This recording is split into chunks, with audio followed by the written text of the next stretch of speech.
चलिए essential commodities act आज start करेंगे हम लोग 1955। What are essential commodities? Essential commodity का नाम सुना है कभी? जरूरत पड़ने वाली चीजें, बेसिक नेसेसिटीज। अच्छा, have you ever heard about ration shops? Ration की दुकान। अच्छा, have you ever heard about control? Control सुना है आपने? अच्छा, क्या होता है? जहां पे राशन मिलता है महंगे रेट्स पे सस्ते रेट पर, सुना है ना कंट्रोल। अच्छा, रेट भी रेट लिस्ट आ गई हमारे सामने, 2 रुपए के चावल, 2 रुपए की दाल, है ना? ठीक है, रेट लिस्ट भी आ गई।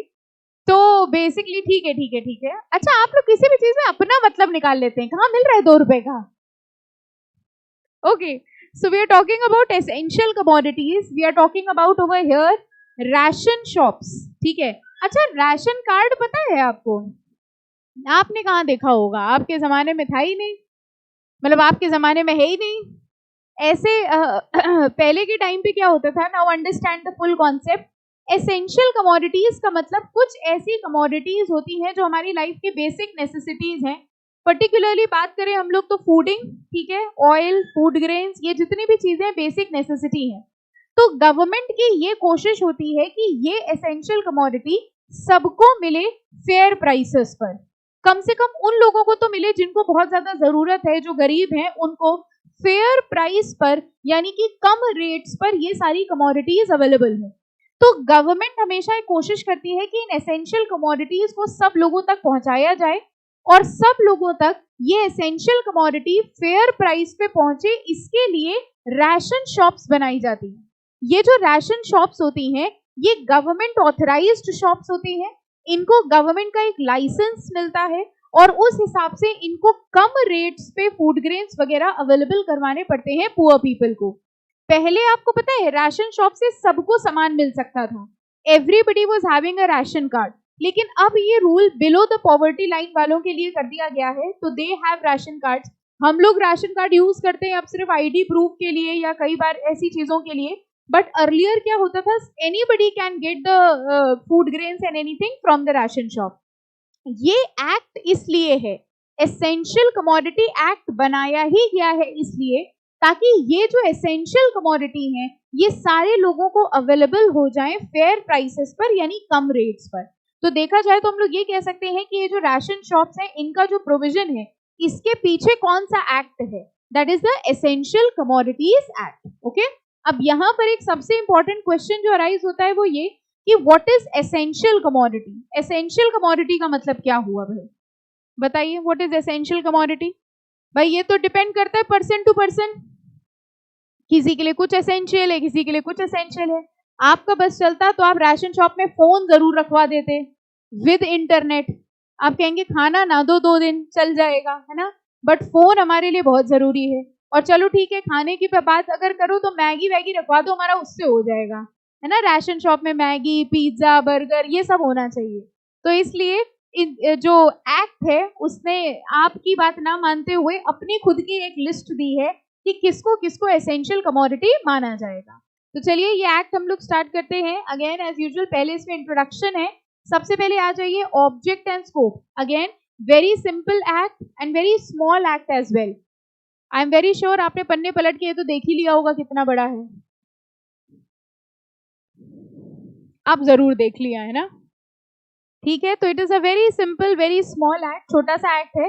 तो चलिए हम लोग बात करते हैं ऑब्जेक्ट एंड स्कोप की। क्या पर्पस है, क्या यूज है इस एक्ट का? The preamble to the act. What do you mean by preamble? Preface, ठीक है, जैसे हर बुक का एक प्रीफेस होता है वैसे इसका एक प्रीएम्बल है।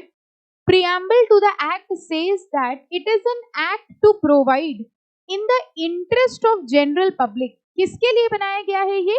जनरल पब्लिक के इंटरेस्ट के लिए। To control production, supply and distribution and trade and commerce in certain commodities. तो जो एसेंशियल कमोडिटीज हैं उनका प्रोडक्शन, सप्लाई, डिस्ट्रीब्यूशन, ट्रेडिंग ये सब कुछ सही तरीके से हो, अवेलेबल हो जाए सब लोगों को, इसके लिए ये एक्ट बनाया गया है। The dominant object and intendment of the act, देखिए मेन ऑब्जेक्टिव क्या है इस एक्ट का, to secure equitable distribution. Equitable distribution हो, ऐसा ना हो कि सिर्फ अमीर लोगों को सारी चीजें मिलती रहे, गरीब लोगों को फूड ग्रेन्स ना मिले। गवर्नमेंट का ऑब्जेक्टिव ये है कि इक्विटेबल डिस्ट्रीब्यूशन हो एसेंशियल कमोडिटीज का, and availability at fair prices. वैसे ये जो राशन शॉप्स होती है ना, इनको फेयर प्राइस शॉप्स भी कहा जाता है, बल्कि इंग्लिश में इनको फेयर प्राइस शॉप्स ही कहते हैं। फेयर प्राइस शॉप का मतलब ही हो गया यहाँ पर आपको वो सारी बेसिक कमोडिटीज मिलेंगी बहुत ही कम रेट्स पर। ओके, तो देखिए लिखा है the main objective of the act is to secure equitable distribution and availability at fair prices of essential commodities in the interest of general public. The interest of general public necessarily connotes the interest of consuming public and not the interest of dealer. ये last line का मतलब बता सकते हैं? कह रहे हैं जब हम बात कर रहे हैं interest of the general public, तो हम कंज्यूमिंग पब्लिक की बात कर रहे हैं, हम डीलर्स की बात नहीं कर रहे हैं। मतलब what is the difference between dealer and consumer? Dealer खरीद के बेचेगा, कंज्यूमर कंज्यूम करेगा। तो यहाँ गवर्नमेंट को ऑब्जेक्टिव क्या है? डीलर को सस्ते रेट पे मिले कि कंज्यूमर को? कंज्यूमर को। ओके, सो इस एक्ट का मेन ऑब्जेक्टिव यही है कि जितनी भी एसेंशियल कमोडिटीज हैं वो फेयर प्राइसेस पर लोगों को अवेलेबल हो सके, इक्विटेबल डिस्ट्रीब्यूशन हो सके एसेंशियल कमोडिटीज का। अब देखिए डेफिनेशन शुरू हुई है इस एक्ट के अंदर। सबसे पहली डेफिनेशन उन्होंने बताई है collector. Collector includes an additional collector and such other officer not below the rank of sub-divisional officer who is authorized to perform the functions of this act. हम लोग हर एक्ट में देखते हैं ना कोई अथॉरिटी होती है, कहीं पर डायरेक्टर होता है, कहीं पर इनिशिएटिंग ऑफिसर होता है। बिल्कुल वैसे ही इस एक्ट के अंदर जो अथॉरिटी है वो उसका नाम क्या होगा? कलेक्टर। ठीक है, तो सिंपल सी डेफिनेशन है। और अब इंपॉर्टेंट मार्क कर लीजिए एसेंशियल कमोडिटी।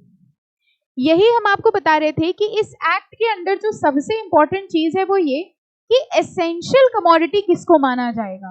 ठीक है, तो एक्ट ने खुद ही एक लिस्ट दी है कि किन किन कमोडिटीज को एसेंशियल कमोडिटी माना जाएगा। जरा देखिए लिखा है schedule to the act list out the following commodities, यानी इन कमोडिटीज को एसेंशियल कमोडिटी कहा जाएगा। और इसमें से अगर आप सबसे पहला पॉइंट देखो, ये क्या लिखा है? कह रहे हैं ड्रग्स सबसे एसेंशियल कमोडिटी। ड्रग्स समझ गए ना? कह रहे हैं ड्रग्स जो होते हैं वो एसेंशियल कमोडिटी है और राशन की दुकानों में कम रेट पे मिलना चाहिए, है ना? ये कौन से ड्रग्स हैं? मेडिसिन की बात हो रही है। ठीक है, they are talking about medicine. Then fertilisers, whether inorganic और ऑर्गेनिक। थर्ड वाला पॉइंट बड़ा डिस्प्यूटेबल है। थर्ड पॉइंट में लिखा है food stuff including edible oil seeds and oil. What do you mean by the word food stuff? खाने की चीज है ना, कुल मिला के फूड स्टफ मीन्स खाने की चीज। तो क्या इसका मतलब ये हुआ जितनी भी खाने की चीजें हैं क्या वो सब एसेंशियल कमोडिटी मान लेनी चाहिए? मैगी मैम, इस टाइम ऐसे कोई भी शब्द है ना जो आप बार बार बोल रही हूँ, इनको भड़काऊ बयान माना जा सकता है। बार बार आपका इस समय पे मैगी बोलना जरूरी नहीं है, लेकिन हम तो बोलेंगे। ठीक है, तो ये बताओ मैगी, ठीक है, अच्छी गरम गरम एकदम बढ़िया। तो मेरा एक डाउट था भाई, हमने ये कहा कि जो मैगी है ये भी राशन शॉप पे मिलनी चाहिए एकदम सस्ते रेट पे, फ्री में दे डालो। मैगी का भी इक्विटेबल डिस्ट्रीब्यूशन होना चाहिए for the interest of general public.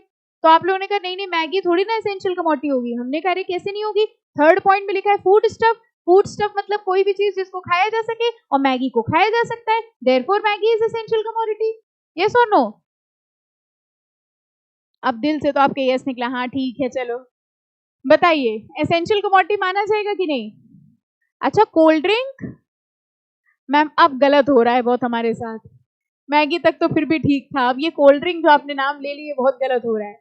तो कोल्ड ड्रिंक बताइए, फूड स्टफ, आइसक्रीम, अच्छा पिज्जा, बर्गर तो क्या किया जाए, इनको फूड स्टफ माना जाए कि ना माना जाए? देखो पॉइंट समझिए, जब अच्छा अब वहां से ध्यान हटा दो, अब सबके दिमाग में पिज्जा बर्गर ही घूम रहे हैं।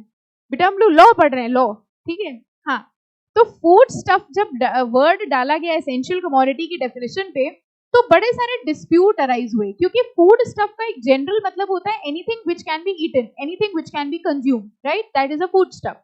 और इन्होंने अगर आप देखो तो सिंपल फूड स्टफ लिख के छोड़ दिया, अब हर बार ये डिस्प्यूट राइज होने लग गई कि किन किन चीजों को फूड स्टफ मानेंगे, किन किन चीजों को फूड स्टफ नहीं मानेंगे। और एक बात हम लोग को पता है कि जब कोई चीज लॉ के अंदर क्लियरली नहीं लिखी होती है तो फिर क्या होता है, डिस्प्यूट। और वो डिस्प्यूट कहाँ सॉल्व होते हैं, कोर्ट्स में। यानी इसके बाद बहुत सारे ऐसे केसेस हुए जिसमें ये क्वेश्चन अराइज होने लग गया कि भाई इसको फूड स्टफ मानेंगे कि नहीं मानेंगे। अब कोर्ट के सामने बहुत सारे केसेस आने लगे, तो कोर्ट ने कहा कि भाई कोई ऐसी चीज जिससे हमारी ग्रोथ हो रही हो, जो हमारी बॉडी के लिए जरूरी हो, जिसमें न्यूट्रिएंट्स हो, उसको एसेंशियल कमोडिटी माना जा सकता है। मतलब जजेस ने एक क्राइटेरिया निकाला कि हम किस बेसिस पे डिसाइड करें कि किसको फूड स्टफ मानेंगे और किसको फूड स्टफ नहीं मानेंगे। तो उन्होंने कहा अगर हम लोग एसेंशियल कमोडिटी देखते हैं तो एसेंशियल मतलब कोई ऐसी चीज जिससे हमारी बॉडी को बेनिफिट हो रहा हो, जो हमारे लिए फायदेमंद हो, उनको हम एसेंशियल कमोडिटी मानेंगे। तो इस हिसाब से बताओ, जब हम कोर्ट के पास गए मैगी लेके, तो कोर्ट ने क्या कहा होगा, एसेंशियल होना चाहिए कि नहीं।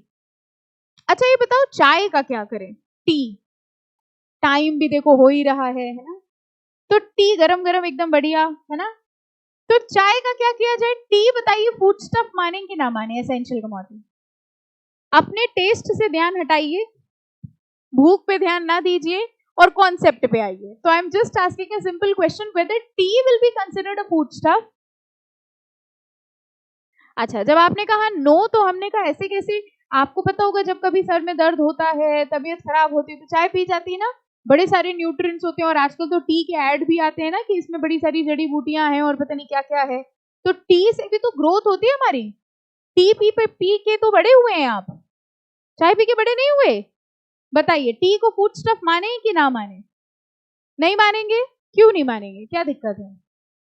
अच्छा पता आपको ये भी है कि मैगी भी नुकसान करती है, पता आपको ये भी है टी भी नुकसान करती है। अभी यहां से जाके कितने लोग खाने वाले हैं, है ना, तुरंत जाके आप कहेंगे अब तो मन हो गया, है ना। तो टी फूड स्टफ क्यों नहीं है, रॉ कंज्यूम नहीं कर सकते हैं, क्या दिक्कत, चाय पत्ती खा लो, ट्राई करके देखो, मजा आएगा। जो डिस्कशन हम लोग कर रहे हैं ना कि टी फूड स्टफ है कि नहीं, ये दिया है आपकी बुक में, जरा देखो। अभी हम लोग पीछे जाएंगे, अभी I am just coming to this point. यहाँ पर एक केस हुआ और इस केस में यही सवाल उठ गया कि भैया टी को हम लोग फूड स्टफ मानेंगे कि नहीं। और अगर आप देखो तो सुप्रीम कोर्ट का डिसीजन है भाई, सुप्रीम कोर्ट का केस है सैमुअल का, T is not a food stuff. कह रहे टी फूड स्टफ नहीं है। तो अगर कोई आपसे कहना टी बहुत फायदा करती है, तो टी को एसेंशियल कमोडिटी नहीं माना गया है। अब जरा देखते हैं कि टी को एसेंशियल कमोडिटी क्यों नहीं माना गया है, और उसके साथ साथ ये आज आपको चाय बनाने की विधि भी सिखाएंगे। तो जिसको जिसको चाय बनानी नहीं आती तैयार हो जाए, ठीक है। कह रहे even in a wider sense food stuff will not include T, as tea either in the form of leaves or in the form of beverage does not go into the preparation of food। कह रहे food का उससे कोई लेना देना नहीं है, T को हम लोग किसी भी तरीके से फूड के लिए यूज नहीं करते, ऐसा हम नहीं कह रहे, सुप्रीम कोर्ट ने कहा, ठीक है। To make it more palatable and digestible, tea leaves are not eaten. करते हैं ईट, चाय पत्ती खाते हैं, अच्छा। टी इज अ बेवरेज, अब सीखना जरा चाय बनाना। Tea is a beverage produced by steeping tea leaves और buds of tea plants in boiled water. पानी उबालिए और चाय की पत्ती डाल दीजिए, ठीक है, okay. Such T is consumed hot and cold, गरम गरम पी लीजिए, नहीं तो थोड़ी देर रख दीजिए, नहीं ठंडी टी भी होती है ना। For its flavour, taste and its quality, The stimulating effect is caused by presence of caffeine therein। ये आपको पता होगा कैफीन कैसे पता होता है, जे कैफीन हम पूरा बोल भी नहीं पाए, नशा कैसे कैसे, ये सब कैसे। अच्छा आगे देखो, tea neither nourishes the body, कह रहे टी से बॉडी का नरिशमेंट नहीं होता, nor sustains nor promotes its growth, it does not have any nutritional value, उसमें कोई न्यूट्रिशनल वैल्यू नहीं होती। It does not help formation of enzyme nor does it enable anabolism. Tea और its beverage does not go into the preparation of any food stuff. In common parlance, anyone who has taken tea would not say that he has taken food। समझ आ गई ये line, अच्छा, दस T is not a food. तो आप कभी कोई घर पे आपसे कोई चाय पीने के लिए जबरदस्ती कहे, ठीक है, तो आप ये पूरा पैराग्राफ सुना देना, ठीक है, फाइन। तो इस हिसाब से I was just telling you कि एसेंशियल कमोडिटी की एक पूरी लिस्ट दी हुई है शेड्यूल में, जिसमें एक थर्ड पॉइंट था फूड स्टफ। और इसी तरह ये तो टी का एक एग्जाम्पल दिया है, वैसे आपको पता है ये क्वेश्चन एग्जाम में भी आ चुका है टी वाला, ठीक है, तो इसको मजाक समझ के छोड़ना देना कि ये क्या पूछेंगे। तो इसलिए ऐसे कई सारे केसेस हुए, जैसे टर्मरिक, मिल्क, ठीक है, मिल्क पे भी क्वेश्चन अराइज हुआ कि भैया मिल्क फूड स्टफ है कि नहीं। अब अगेन इसका कोई लॉ नहीं है, लॉ में नहीं लिखा है, लेकिन आप नॉर्मली बताइए अगर आप जज होते तो मिल्क को क्या माना जाता, फूड स्टफ मानते कि ना मानते? जिनको मिल्क पसंद नहीं हो कह रहे नहीं नहीं उसको भी ना मानो, कोल्ड ड्रिंक को मान लो फूड स्टफ है ना, मिल्क को माना जाएगा food stuff because it has nutritional values, ठीक है। So definitely there were many products, जब से ये लिस्ट बनाई गई और इसमें सिर्फ फूड स्टफ लिखा गया तो बहुत सारे क्वेश्चन अराइज हुए कि किसको हम लोग फूड स्टफ मानेंगे और किसको फूड स्टफ नहीं मानेंगे। हर वो डिस्प्यूटेबल केस कोर्ट के पास गया और फिर जज ने उसकी न्यूट्रिशनल वैल्यू को देख के ये डिसाइड किया कि उसको एसेंशियल कमोडिटी मानी जाएगी कि नहीं मानी जाएगी, ठीक है। आगे की लिस्ट अगर हम लोग देखें तो hang yarn, that is Holi made from cotton, hang yarn, yarn आप समझ गए ना, कॉटन क्लॉथ बनता है जिससे। Petroleum products, raw jute, seeds of food crop, seeds of cattle fodder and jute seeds, तो इनको एक बेसिक कैटेगरी माना गया है एसेंशियल कमोडिटीज की, ओके। अब ये कह रहे हैं subsection 2 empowers the central government to amend if it is satisfied that it is necessary so to do in the public interest and for reasons to be specified in the notification to add a commodity to the said schedule or to remove any commodity from the said schedule। यानी ये जो schedule दिया हुआ है, अगर government चाहे तो इस लिस्ट में किसी कमोडिटी को ऐड कर सकती है या अगर वो चाहे तो इस लिस्ट से किसी कमोडिटी को रिमूव किया जा सकता है। यानी जरूरत पड़ने पर और भी चीजों को फूड स्टफ में ऐड कर सकते हैं और जो एग्जिस्टिंग लिखी हुई है अगर गवर्नमेंट चाहे तो इनको फूड स्टफ की डेफिनेशन से रिमूव किया जा सकता है, एसेंशियल कमोडिटी की डेफिनेशन से रिमूव किया जा सकता है।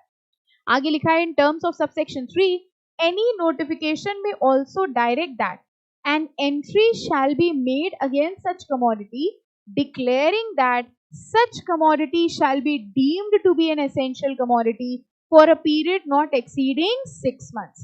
देखिए कई बार गवर्नमेंट क्या करती है, कुछ कुछ चीजों को हमेशा के लिए एसेंशियल कमोडिटी डिक्लेयर कर देती है और कई बार गवर्नमेंट कुछ चीजों को टेम्पररी पीरियड ऑफ टाइम के लिए एसेंशियल डिक्लेयर करती है कि कुछ समय के लिए हम इस चीज को एसेंशियल कमोडिटी डिक्लेयर करते हैं। वो टेम्पररी पीरियड ऑफ टाइम कितना दिया है, नॉट एक्सीडिंग 6 months। तो एक बेसिक सी बात है, एसेंशियल कमोडिटी की डेफिनेशन पढ़ रहे हैं हम लोग। एसेंशियल कमोडिटी की डेफिनेशन के लिए एक शेड्यूल दिया है, इस शेड्यूल में कुछ आइटम्स हैं, इन सबको एसेंशियल कमोडिटी माना जाएगा। सेंट्रल गवर्नमेंट अगर चाहे तो इस लिस्ट में कुछ आइटम्स ऐड कर सकती है, सेंट्रल गवर्नमेंट अगर चाहे तो इस लिस्ट से कुछ आइटम्स रिमूव कर सकती है और अगर सेंट्रल गवर्नमेंट चाहे तो इस लिस्ट में कुछ आइटम्स टेम्पररी टाइम के लिए एसेंशियल कमोडिटी की तरह ऐड किया जा सकता है। That time period will not exceed 6 months. Okay? Doubt? हाँ बेटा। कहाँ पर? Which point? Seeds of food crops and seeds. Seeds of food crops and vegetable means that will be allowing more fruits and vegetable. Seed का use ही क्या होगा, और पेड़ लगाने के लिए, ठीक है, तो उसको भी एसेंशियल माना गया है। फाइन, अब नेक्स्ट आ जाओ सीधे अगली डेफिनेशन। टी पढ़ लिया हम लोगों ने, उसके बाद ऑर्डर है अगली डेफिनेशन। ये डेफिनेशन बहुत बड़ी है तो एक बार कोशिश करके देखिए खुद पढ़ने की,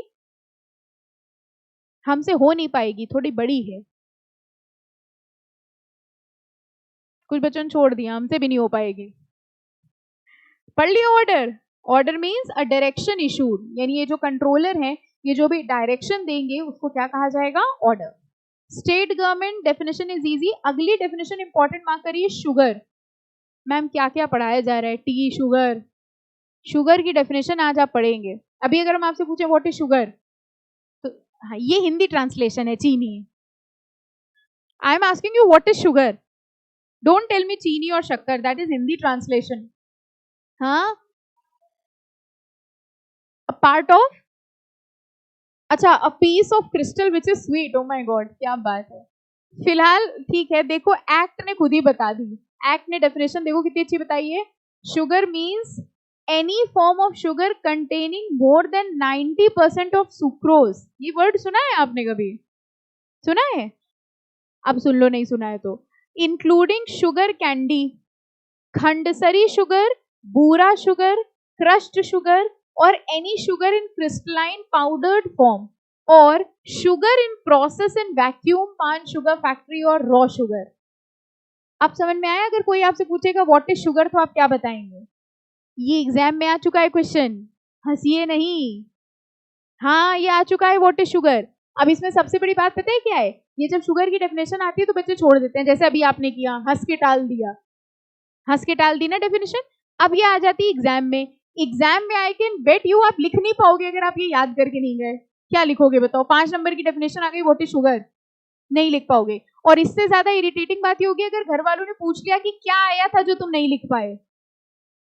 घर वालों ने पूछा कि क्वेश्चन क्या आ गया था जो तुमने छोड़ दिया? शक्कर के बारे में पूछा था, व्हाट इज शुगर पूछा था, हम नहीं लिख पाए।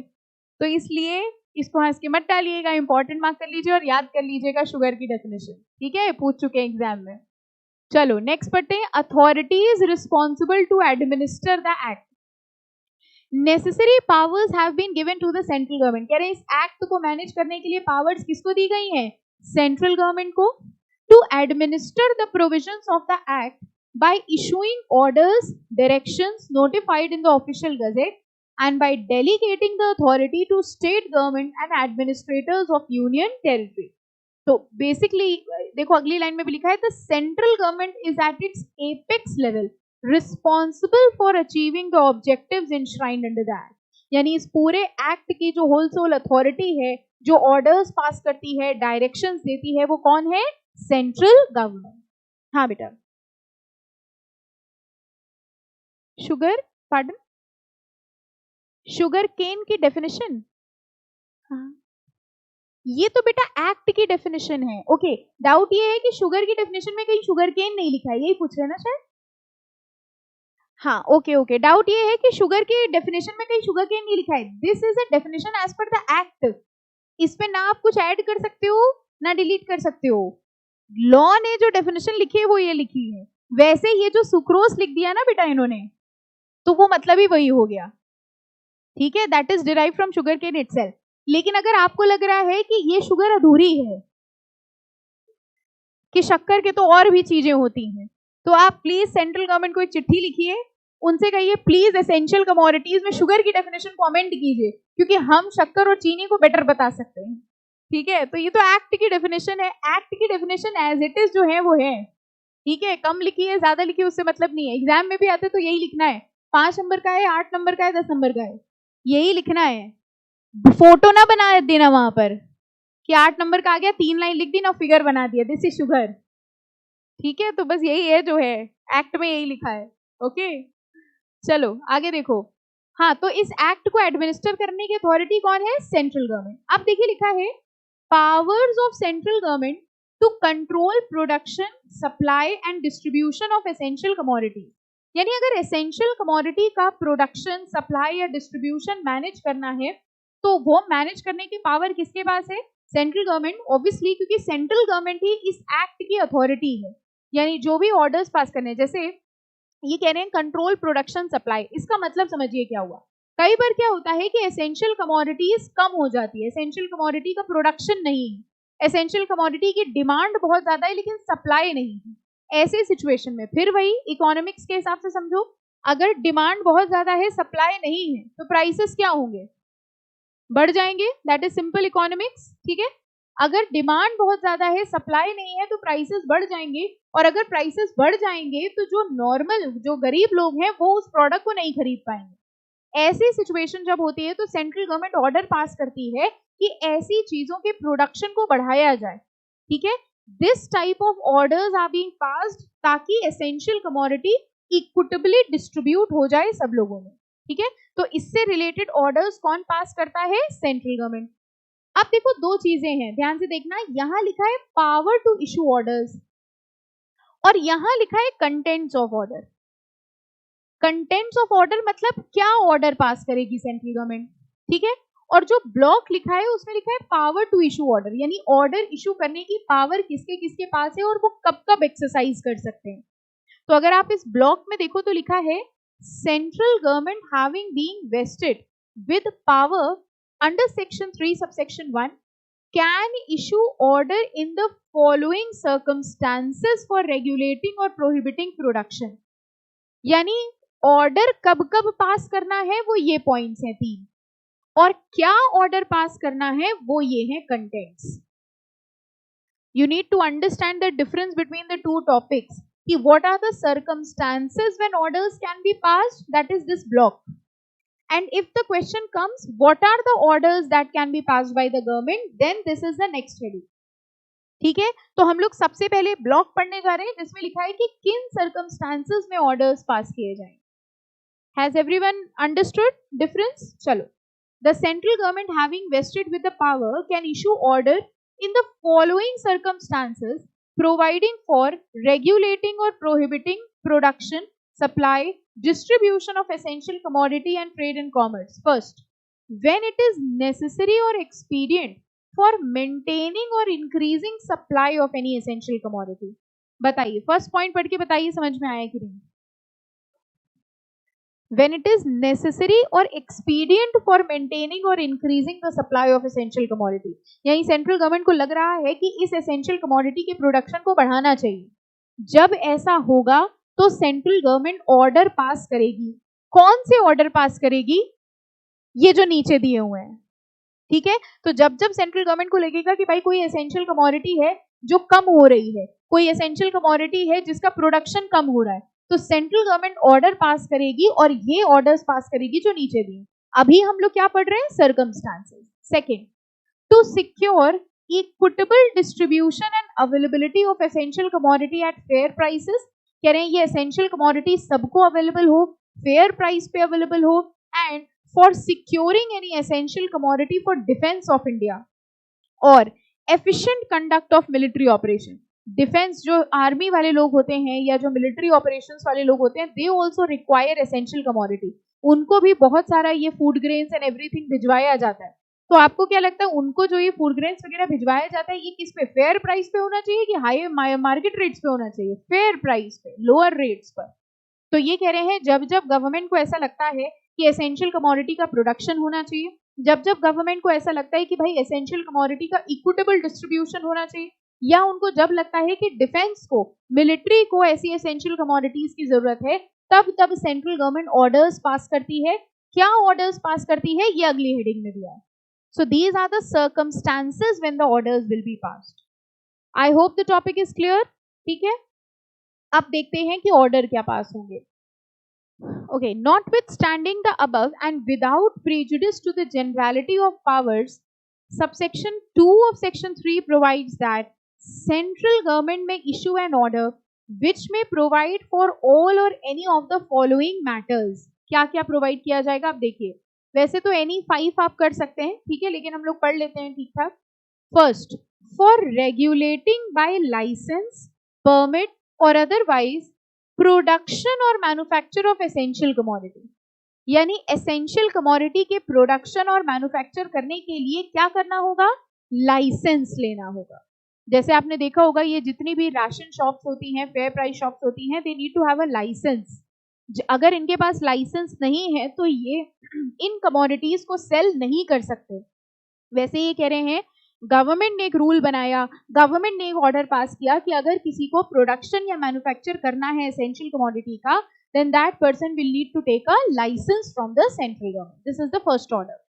Second point देखिए, पढ़िए अपने आप, देखो क्या मतलब समझ में आ रहा है।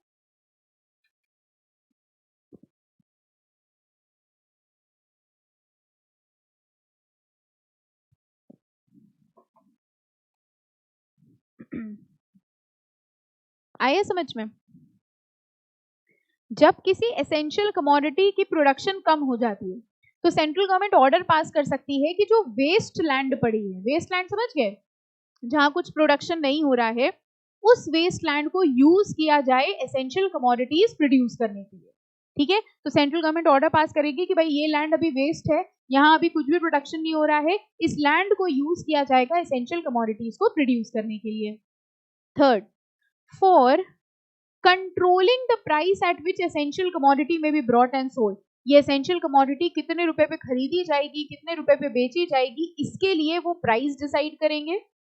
For regulating by licences, permit और otherwise storage, transport, distribution, disposal, acquisition और use of any essential commodity, कह रहे हैं एसेंशियल कमोडिटी को स्टोर करना है, ट्रांसपोर्ट करना है, डिस्ट्रीब्यूट करना है, इन सब के लिए क्या चाहिए होगा, लाइसेंस। कौन पास कर रहा है ये ऑर्डर्स, सेंट्रल गवर्नमेंट, ठीक है। For prohibiting withholding from sale any essential commodity ordinarily kept for sale, ये पॉइंट क्या है, प्रोहिबिटिंग विदहोल्डिंग फ्रॉम सेल। आपको पता है ये जो फेयर प्राइस शॉप्स वाले होते हैं कई बार क्या करते हैं, जैसे मान लीजिए गवर्नमेंट ने इनको बहुत सस्ते रेट पे गुड्स दिए, ठीक है, हाँ, अब गवर्नमेंट ने इनसे कहा, जैसे अभी रेट लिस्ट एक आई थी जिससे हमको पता चला कि 2 रुपए का मिलता है, ठीक है, व्हीट एंड राइस। तो अगर मान लीजिए गवर्नमेंट ने राइस प्रोवाइड करा दिया 2 रुपीज पर केजी के हिसाब से, ठीक है, और उन्होंने कहा कि भाई आप गरीब लोगों को इस रेट पे प्रोवाइड करिए, तो ये लोग क्या करते हैं, कई बार ये लोग पब्लिक को ये शो करते हैं that the quantity is now finished, माल खत्म हो गया, ठीक है, और उस सेल को विदहोल्ड कर लेते, रोक लेते हैं, फिर क्या करते होंगे बताओ, मार्केट पे सेल कर देते हैं। अब आप सोच के देखिए, obviously 2 rupees per KG market पे तो रेट है नहीं, मान लो 30 रुपीज पर केजी मार्केट पे रेट है, 40 रुपीज पर केजी है, इसका मतलब उन्होंने 2 रुपए में खरीदा और 40 रुपए में मार्केट में बेच दिया, यानी कि 38 रुपीज पर केजी के हिसाब से उन्होंने प्रॉफिट कमा लिया। इससे हुआ क्या, अल्टीमेटली जिनके लिए वो एसेंशियल कमोडिटी भेजे थे गवर्नमेंट ने, उनको नहीं मिल पाया। तभी आपने कभी सुना भी होगा कई बार कि जो राशन शॉप्स वगैरह होती है यहाँ पर भी रेट पड़ती है, यहाँ पर भी चेकिंग होती है कि भाई आपने कितनी क्वांटिटी सेल दिखाई है, कितनी ली थी, कितनी बैलेंस होनी चाहिए, कहीं आप सेल को विदहोल्ड तो नहीं कर रहे हो, ऐसा तो नहीं है कि आप दिखा रहे हो कि माल खत्म हो गया जबकि आपके पास रखा हुआ है। ज्यादातर आपने देखा होगा राशन शॉप बंदी रहती है, कई बार खुलती है, मतलब ऐसा नहीं है नॉर्मली खुली रहती है, कई बार खुलती है कि भैया आज मिल रहा है यहाँ पर ration. So that is the thing, ये कई बार ऐसा, नॉट ऑल बट कुछ लोग क्या करते हैं, विदहोल्ड कर लेते हैं इसे। तो यहाँ पे ये कह रहे हैं for prohibiting the withholding from sale. अब सेंट्रल गवर्नमेंट को जब पता चलता है कि ऐसी विदहोल्डिंग चल रही है तो ये ऑर्डर पास करते हैं कि ऐसी विदहोल्डिंग करना प्रोहिबिटेड है। ओके, अब देखो हैं बहुत सारे पॉइंट्स, आप छोटे छोटे पॉइंट्स उठा लीजिएगा, वैसे 5 तो हो गए हैं लेकिन आप चाहें तो 2-4 और पढ़ सकते हैं, ठीक है, जैसे ये वाला देख लो, जी वाला, फॉर रेगुलेटिंग और prohibiting any class of commercial और financial transaction relating to food stuff which in the opinion of authority are or if unregulated are likely to be detrimental to the public interest। कोई भी ऐसा transaction जो public के against है, detrimental means not in favor of, ठीक है, ऐसे सारे ट्रांजैक्शंस को रोका जा सके। फाइन, तो ये सारे ऑर्डर्स हैं जो कि सेंट्रल गवर्नमेंट पास कर सकती है। अब आ जाओ नेक्स्ट टॉपिक पर, fixing the price of essential commodities being sold to the government. अब कह रहे हैं कि एसेंशियल कमोडिटी गवर्नमेंट भी खरीदती है, जैसे हम लोगों ने देखा था कि गवर्नमेंट भी ये एसेंशियल कमोडिटी खरीदती है for the purpose of giving it to the defence military, ठीक है, उनको देने के लिए भी गवर्नमेंट ये एसेंशियल कमोडिटी खरीदती है। तो क्या प्राइस डिसाइड होना चाहिए, किस प्राइस पे ये एसेंशियल कमोडिटी खरीदी जाएगी। देखिए लिखा है section 3 vest, power in the central government to deal with pricing of essential commodity particularly when the commodities are being sold to the central government or state government। कौन खरीद रहा है यहाँ पर एसेंशियल कमोडिटी, सेंट्रल गवर्नमेंट और state government. अब देखिए price क्या होना चाहिए, सबसे पहले तो कह रहे हैं अग्रीड प्राइस हो। अग्रीड प्राइस क्या है, where the price can be agreed upon consistently with the controlled price fixed under this section। Agreed price means दोनों पार्टीज के बीच में जो प्राइस डिसाइड हो गया हो, या तो उस प्राइस पे बेच दो। कंट्रोल्ड प्राइस, कंट्रोल्ड प्राइस समझ गए, इसीलिए उसको कंट्रोल कहा जाता है। कंट्रोल्ड प्राइस मींस वही रिड्यूस्ड प्राइस, सस्ता प्राइस, जिस प्राइस पे कंट्रोल पे बिक रहा है माल, ठीक है। Where no such agreement can be reached, ये अग्रीमेंट समझे कौन सा है, ये वाला, यानी अगर दोनों पार्टीज के बीच में, सेलर और गवर्नमेंट के बीच में कोई अग्रीमेंट हो गया तो अग्रीड प्राइस पे बेच दीजिए। अगर उनके बीच में कोई अग्रीमेंट डिसाइड नहीं हो पा रहा है तो किस प्राइस पे बेचिए, कंट्रोल्ड प्राइस पे। और अगर ए और बी दोनों पॉसिबल नहीं है तो आप गवर्नमेंट को मार्केट रेट पे बेच दीजिए। ये 3 प्राइसेस हैं जिस प्राइस पे एसेंशियल कमोडिटी गवर्नमेंट को सेल की जाएगी। पहला कौन सा प्राइस है? अग्रीड प्राइस, दूसरा कंट्रोल्ड प्राइस और तीसरा price calculated at the market rate prevailing in the locality on the date of sale where neither clause A nor clause B applies. ठीक है, तो एसेंशियल कमोडिटी जब गवर्नमेंट को बेची जाएगी तो किस प्राइस पे बेची जाएगी? सबसे पहला कौन सा प्राइस? अग्रीड प्राइस, जिसपे गवर्नमेंट और सेलर ने तय कर लिया हो। अगर वो आपस में तय नहीं कर पा रहे हैं तो कंट्रोल्ड प्राइस, जिस प्राइस पे कंट्रोल पे बिक रहा है, और अगर कंट्रोल्ड प्राइस भी अवेलेबल नहीं है, अग्रीड प्राइस भी नहीं है, तो मार्केट प्राइस पे गवर्नमेंट को सेल कर दिया जाए। ठीक है, fine, okay. Fixing the price of essential commodity during emergency. Section 3 is in the nature of an emergency provision and can be resorted to meet a situation arising at a particular locality.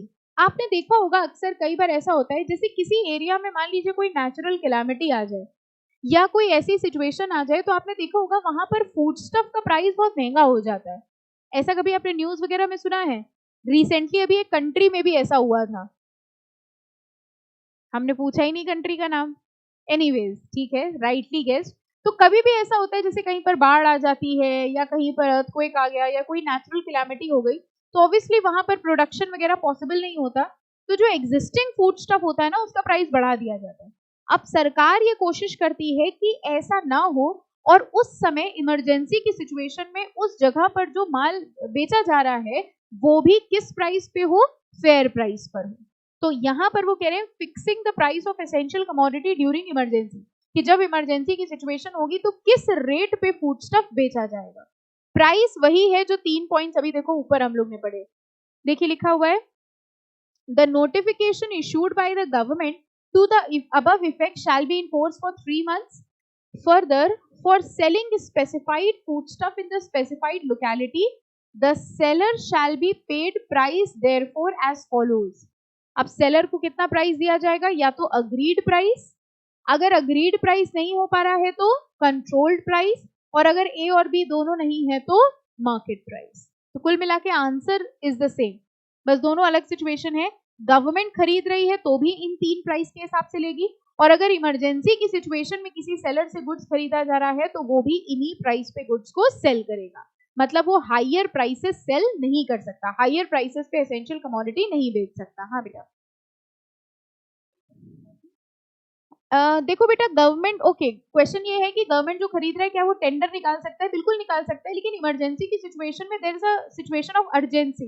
हाँ, ऊपर वाले में कर सकता है, बिल्कुल बिल्कुल इस वाले में कर सकता है, लेकिन इमरजेंसी वाली सिचुएशन में अर्जेंसी में खरीदना है, वहां पर टेंडर का प्रोसेस एक लंबा प्रोसेस हो जाएगा। ठीक है, तो इस वाले में हो सकता है essential commodity sold to the government. Okay okay, next is payment of procurement price for food grains and edible oils, the essential commodities of the then existing section providing for payment of procurement price of such food grains, edible oils or oil seed as may be specified by state government with the prior approval of central government. Therefore, as per section 3, where any person is required, underline करिए यहाँ से, जितना बताएंगे उतना करिएगा, where any person is required in terms of an order to sell to the central government or state government or any officer of such government any grade or variety of food grains। बताइए किसको क्या बेचा जा रहा है, पहले तो बताओ। Food grains, edible oil, oil seeds बेची जा रही हैं किसको? गवर्नमेंट को। देखो लिखा है where any person is required to sell to the central government, यानी नॉर्मल लोग जो हैं वो फूड ग्रेन, ऑयल सीड्स बेच रहे हैं किसको? गवर्नमेंट को। अब वो किस प्राइस पे बेचेंगे वो टॉपिक है। ओके, तो ये कह रहे हैं टू अ कॉर्पोरेशन ओन्ड और controlled by government any grade और variety of food grain, edible oil और oil seeds in relation to which no notification has been issued or has ceased to be in effect, procurement price shall be paid irrespective of provisions of subsection 3 having regard to the following fact। अब कह रहे हैं जो price होगा वो इन factors के हिसाब से डिसाइड किया जाएगा। टॉपिक समझ लीजिए, इसकी लैंग्वेज थोड़ी सी टफ लगेगी। ये कह रहे हैं कि अगर कोई पर्सन गवर्नमेंट को फूड ग्रेन, ऑयल सीड्स वगैरह बेचना चाह रहा है, ठीक है, और अगर उसका कोई प्राइस नोटिफाइड नहीं है, अगर उसका कोई नोटिफिकेशन जारी नहीं किया गया है, तो वो किस प्राइस पे बेचा जाएगा वो इन फैक्टर्स के हिसाब से डिसाइड करेंगे। ये फैक्टर्स हैं, क्या फैक्टर्स हैं? फर्स्ट, कंट्रोल्ड प्राइस, या तो हम वो ऑयल सीड्स फूड ग्रेन किस रेट पे बेचते हैं? कंट्रोल्ड प्राइस पे। जनरल क्रॉप प्रोस्पेक्ट, कह रहे हैं इस साल उस क्रॉप का प्रोस्पेक्ट क्या रहा। जैसे आपको पता होगा कि हमारी कंट्री में हर बार क्रॉप्स के प्रोस्पेक्ट अलग होते हैं depending upon rain, depending upon weather. तो ये कह रहे हैं उस साल कैसा क्रॉप प्रोस्पेक्ट रहा है, उस हिसाब से अगर बहुत अच्छा क्रॉप हुआ है तो सस्ते रेट पे दे सकते हैं, कम हुआ है तो महंगे रेट पे दे देंगे।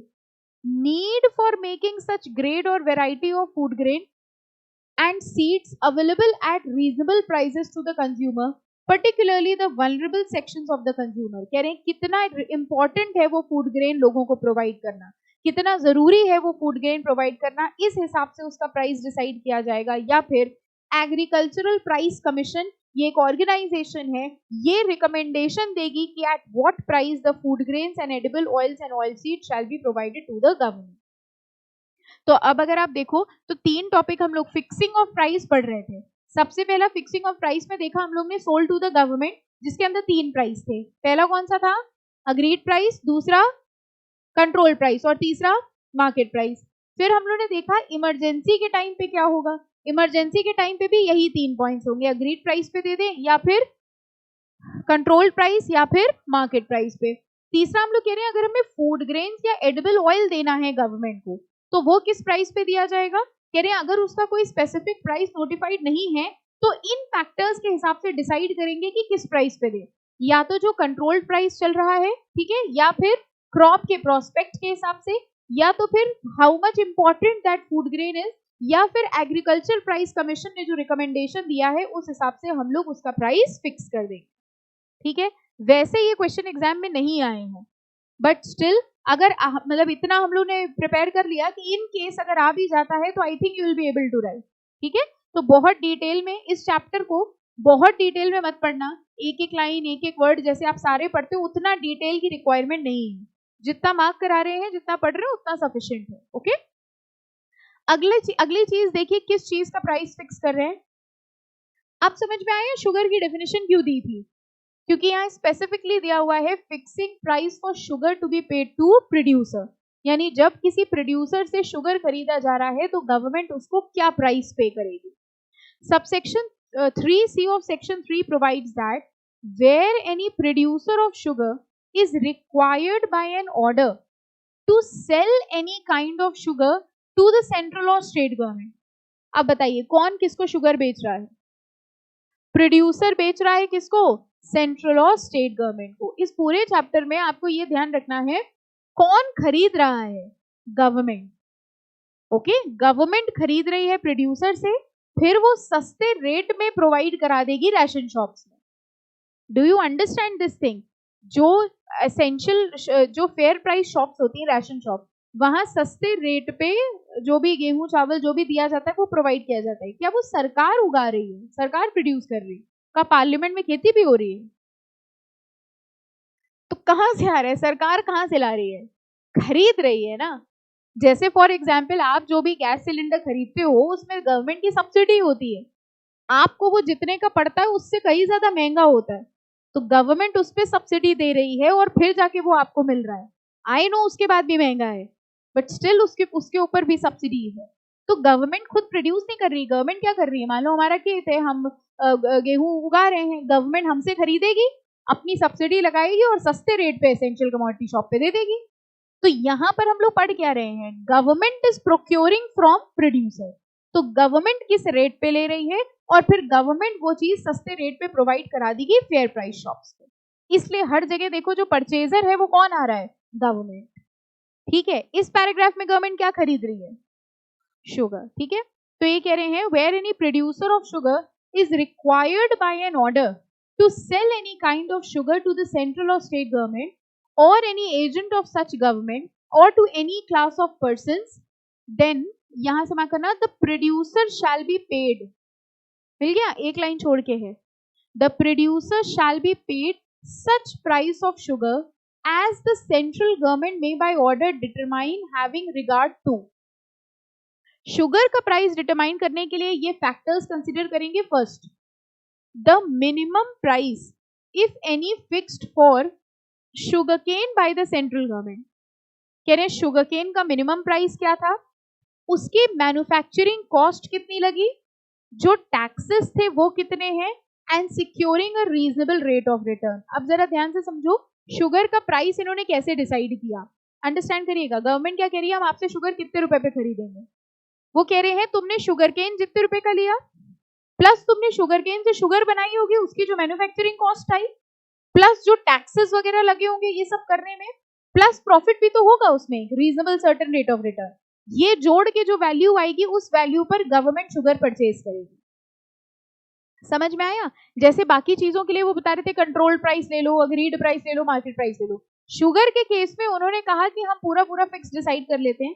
आप नॉर्मली सोच के देखिए ना, शुगर कैसे बन रही होगी, शुगर केन से बन रही होगी, तो सबसे पहला खर्चा किस चीज का आएगा, शुगर केन कितने पे लिया, शुगर केन से शुगर मैन्युफैक्चर करने की कॉस्ट, सेकेंड थिंग, थर्ड जो भी ड्यूटीज एंड टैक्सेस अगर आपने पे करे, and a certain level of profit. अभी तक तो कॉस्ट आई, अब इस कॉस्ट पे आप जितना प्रॉफिट जोड़ना चाह रहे हो, ये चारों चीजें जोड़ के जो अमाउंट आएगा that will be the amount of sugar जो गवर्नमेंट परचेज करेगी प्रोड्यूसर से।